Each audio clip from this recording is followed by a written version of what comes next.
현대사의 가장 어두운 진실 중 하나는 미국에게 전쟁이 단순히 생존이나 정예 혹은 자유의 문제가 아니었다는 점입니다. 전쟁은 곧 돈이었습니다. 모든 분쟁은 무기와 군인들의 격전지일 뿐만 아니라 거대한 금융적 기회가 펼쳐지는 무대였습니다. 평범한 시민들이 아들을 사지로 보내고 가족들이 허리띠를 졸라매며 식량을 배급받는 동안 금융이라는 거대한 기계는 조용히 피와 눈물을 이윤으로 바꾸고 있었습니다. 미국은 단순히 전쟁을 치른 것이 아닙니다. 그들은 전쟁을 수익화하는 법을 터득했고 비극을 하나의 비즈니스 모델로 만들어 오늘날 우리가 사는 세계 금융 시스템의 근간을 세웠습니다. 이 거대한 그림을 이해하기 위해 우리는 시간을 거슬러 1914년에 발발한 제1차 세계대전, 대전쟁이라 불리던 시대로 돌아가야 합니다. 처음 미국은 이 전쟁에 직접적으로 개입하지 않았습니다. 피를 흘리고 있던 것은 유럽이었습니다. 영국, 프랑스, 독일, 오스트리아 헝가리 제국이 끔찍한 속도로 인명과 돈을 집어삼키는 전쟁의 소용돌이에 휘말려 있었죠. 수백만 대군이 행진하고 수천만 발의 포탄이 비 오듯 쏟아졌습니다. 그 비용은 어떤 국가의 재무부도 감당할 수 없을 만큼 눈덩이처럼 불어났습니다. 바로 그 지점에서 미국은 첫 번째 기회를 발견했습니다. 대서양 건너편에서 미국의 산업과 은행들은 민주주의의 병기창이자 자금줄 역할을 자처하며 나섰습니다. 월스트리트의 거물, J.P. 모건과 같은 금융회사들은 영국 및 프랑스 정부와 전례 없는 규모의 계약을 체결했습니다. G.P. 모건 혼자서만 수십억 달러의 차관을 주선하고 구매 대리인 역할을 하며 미국의 밀, 강철, 석탄, 그리고 군수물자를 받아 건너로 실어 날랐습니다. 1910년대에 수십억 달러라는 돈은 당시 미국 연방정부의 전체 예산을 압도하는 상상조차 힘든 액수였습니다. 그리고 그 모든 돈에는 이자가 붙었습니다. 서부 전선에서 터지는 포탄 한 발 한 발에는 TNT뿐만 아니라 미국 금융가들에게 갚아야 할 채무가 함께 담겨 있었습니다. 미국이 1917년에 공식적으로 참전했을 때 그들의 금융 시스템은 이미 전쟁의 결과와 한 몸처럼 얽혀 있었습니다. 만약 영국과 프랑스가 패배한다면 월스트리트도 함께 무너지는 구조였죠. 국가 안보와 금융 자본의 이익 사이의 경계는 그렇게 흐려졌습니다. 평범한 미국 시민들은 자유 채권을 사는 것이 애국적인 의무라고 교육받았습니다. 이 채권은 감성적인 선전 문구와 함께 판매되었습니다. 엉클샘이 손가락으로 당신을 가리키며 I want you라고 외치는 포스터가 거리를 뒤덮었고 유명인사들은 도시를 순회하며 채권 구매를 독려했습니다. 심지어 아이들까지 절약 우표를 위해 동전을 모았고 이는 곧 채권으로 바뀌었습니다. 역사상 처음으로 한 국가 전체가 전쟁을 위해 금융적으로 총동원된 것입니다. 하지만 그 이면의 더 어두운 현실은 이것입니다. 소액 저축가들이 몇 달러를 빌려주는 동안 진짜 승자는 시스템의 정점에 앉아있는 은행가들과 산업가들이었습니다. 공장들은 호황을 누렸고 이익은 하늘로 치솟았습니다. G.P. 모건이 각국 정부에 미치는 영향력은 이전과는 비교할 수 없을 정도로 막강해졌습니다. 그리고 새로운 선례가 만들어졌습니다. 전쟁 자금은 더 이상 금이나 세금만으로 조달되는 것이 아니라 민간 금융이 보증하고 대중에게 판매하는 비드로 충당될 수 있다는 것. 이 메커니즘은 그 이후로 단 한 번도 사라지지 않았습니다. 시간을 빨리 감아 제2차 세계대전으로 가보면 우리는 같은 모델이 훨씬 더 거대한 규모로 완성되는 것을 목격하게 됩니다. 다시 한번 유럽은 혼돈에 빠졌고 미국의 산업은 그 공백을 메우기 위해 맹렬히 가동되었습니다. 루스벨트 대통령은 미국이 민주주의의 변기창이 될 것이라고 선언했습니다. 1941년 12월 미국이 참전할 무렵에는 이미 공장들이 전속력으로 가동되며 인류가 본 적 없는 규모의 배, 비행기, 탱크, 군수물자를 쏟아내고 있었습니다. 하지만 중요한 것은 금융의 기계 역시 최대 속도로 돌아가고 있었다는 점입니다. 재무부는 전쟁 채권을 발행했고 연방준비제도 이를 뒷받침했습니다. 다시 한번 시민들은 애국심의 발로로 저축을 투자하라는 말을 들었습니다. 8,500만 명이 넘는 미국인들이 전쟁 채권을 구매했고 무려 1,850억 달러 이상을 모금했습니다. 이 숫자가 얼마나 엄청난 것이냐면 당시 전쟁 총비용의 절반을 훌쩍 넘는 금액이었습니다. 금융 시스템은 공식을 완벽하게 익혔습니다. 희생을 투자로 포장하고 시민들을 최후의 대부자로 만드는 것. 그동안 보잉, 제너럴 모터스, 포드와 같은 기업들은 민간 생산 라인을 군수 계약으로 전환했습니다. 이 계약들은 효율성과 무관하게 이익을 보장해 주었습니다. 정부가 돈을 대고 공장은 무기를 생산하고 주주들은 배당금을 챙겼습니다. 돈과 권력의 연결은 더욱 단단해졌습니다. 전쟁은 더 이상 견뎌내야 할 비극이 아니라 경제를 움직이는 엔진이었습니다. 그리고 포성이 울려 퍼지는 동안 금융계에서는 또 다른 조용한 혁명이 일어나고 있었습니다. 바로 금본위제의 종말이었습니다. 전쟁 중 미국은 금 보유고를 지키기 위해 금 태환을 중단했습니다. 달러는 이미 새로운 존재로 변모하고 있었습니다. 더 이상 금에 대한 청구권이 아니라 미국의 국가 권력, 산업 생산력, 그리고 막강한 군사력 그 자체에 의해 뒷받침되는 존재가 된 것입니다. 1944년 브레튼 우주협정으로 인해 공식화되었습니다. 달러가 세계 기축통화의 왕좌에 오른 것입니다. 이것은 전쟁이 낳은 직접적인 결과였으며 미국의 금융 권력을 세계 금융 지배력으로 바꾸어 놓았습니다. 이것이 우리 한국의 역사와도 얼마나 깊이 연결되어 있는지 생각해 보십시오. 25전쟁 이후 폐허 위에서 한강의 기적을 이뤄낸 우리에게 미국의 경제 원조와 달러의 영향력은 절대적이었습니다.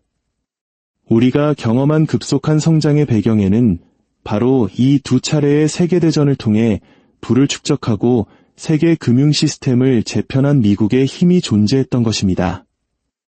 유럽을 파괴한 전쟁이 미국을 부유하고 강력하게 만들었습니다.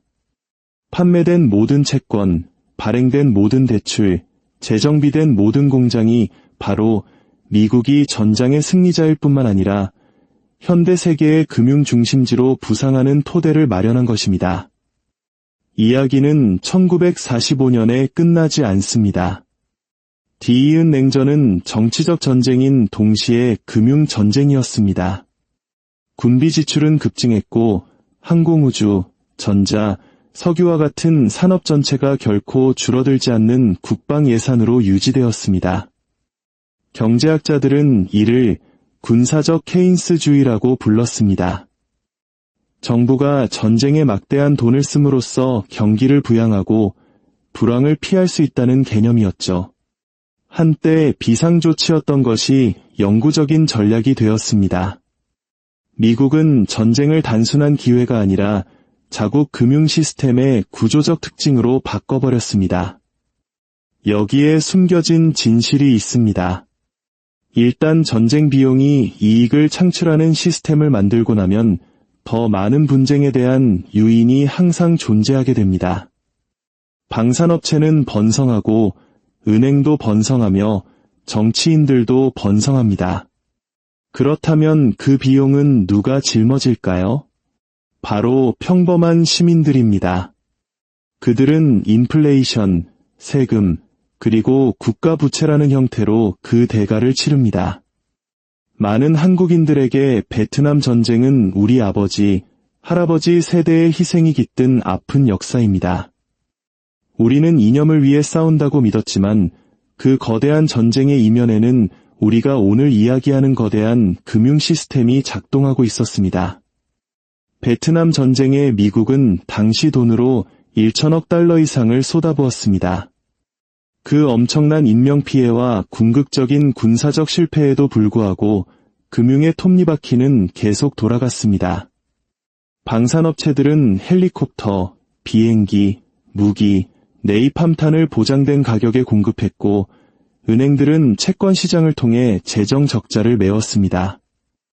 평범한 미국인들은 또다시 높은 세금과 인플레이션으로 그 부담을 져야 했습니다. 사실 1960년대 후반과 1970년대의 인플레이션은 전쟁 비용이 어떻게 경제를 왜곡하는지를 보여주는 가장 명확한 신호였습니다.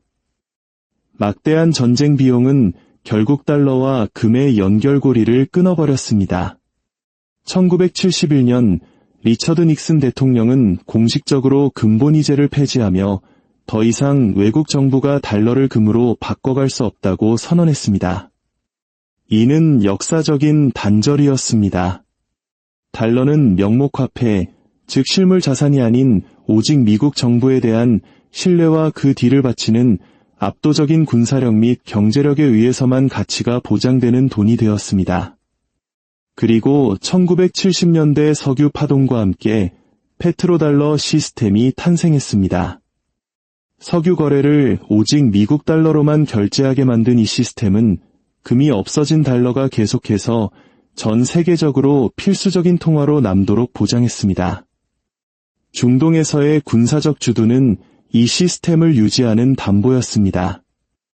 이제 돈과 전쟁은 더 이상 별개의 주제가 아니었습니다. 완전히 하나가 된 것입니다. 시간을 더 뛰어넘어 21세기의 전환점이었던 11 테러와 그에 따른 테러와의 전쟁을 봅시다. 여기서 분쟁의 금융화는 전례 없는 수준에 도달했습니다. 아프가니스탄과 이라크 전쟁에 미국이 쏟아부은 비용은 참전용사에 대한 장기적인 치료비와 부채 이자까지 포함하면 약 6조 달러, 우리 돈으로 환산하면 거의 8천조 원에 달하는 천문학적인 금액입니다. 이 돈이 있었다면 미국 내 모든 세대에게 대학 등록금을 지원하고 낡은 인프라를 재건하고 의료 시스템을 혁신할 수 있었을 겁니다. 대신 그 돈은 로키드 마틴, 레이시온과 같은 방산업체들이 끝없는 전쟁의 물자를 공급하는 순환고리로 흘러들어갔습니다. 그리고 자금 조달 방식은 또다시 똑같은 각본을 따랐습니다. 채권이 발행되고 연방준비제도는 부채를 감당하기 위해 저금리를 유지했습니다. 평범한 납세자들은 눈덩이처럼 불어나는 국가 부채를 통해 그 짐을 짊어졌습니다. 자유를 지키고 민주주의를 전파한다는 명분으로 시작된 전쟁들은 금융 및 기업 엘리트들에게 돈과 권력을 수송하는 파이프라인 역할을 겸했습니다. 여기에 숨겨진 아이러니가 있습니다. 미국은 전통적인 의미에서 이 전쟁들에서 거의 승리하지 못했습니다. 베트남에서는 철수했고 이라크는 혼돈에 빠졌으며 아프가니스탄은 20년 만에 포기했습니다. 하지만 금융적 관점에서 보면 이 전쟁들은 결코 실패하지 않았습니다. 계약은 이행되었고 대출금은 상환되었으며 이자는 계속 쌓였습니다.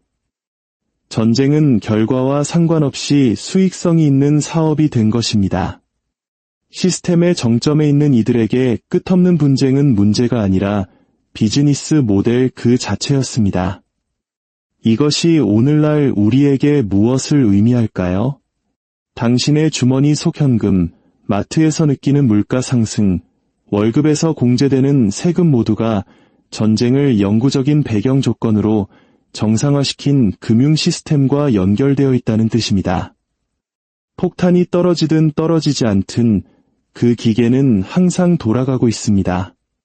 대부분의 사람들이 받지 못하는 진짜 금융교육은 이것입니다. 전쟁은 전장에서만 벌어지는 것이 아니라 당신의 지갑 속에서, 당신의 생활비 속에서, 그리고 당신의 경제적 자유를 갉아먹으며 벌어지고 있다는 사실 말입니다. 이제 당신이 세계 뉴스를 볼 때, 어떤 지역에 대한 군사 개입 요구를 들을 때, 국방 예산이 증액되는 것을 볼 때, 그리고 당신의 생활비가 점점 오르는 것을 느낄 때, 우리는 단지 적은 누구인가라고만 물어서는 안 됩니다. 우리는 반드시 물어야 합니다. 누가 이익을 보고 있는가? 이것이 바로 진정한 경제교육의 의미입니다. 단순히 예산을 짜고, 투자하고, 저축하는 법을 배우는 것이 아닙니다. 시스템 자체가 어떻게 설계되었는지, 누구를 위해 봉사하는지, 그리고 역사가 어떻게 동일한 패턴을 계속해서 반복하는지를 배우는 것입니다. 경제사는 교과서 속의 숫자가 아닙니다.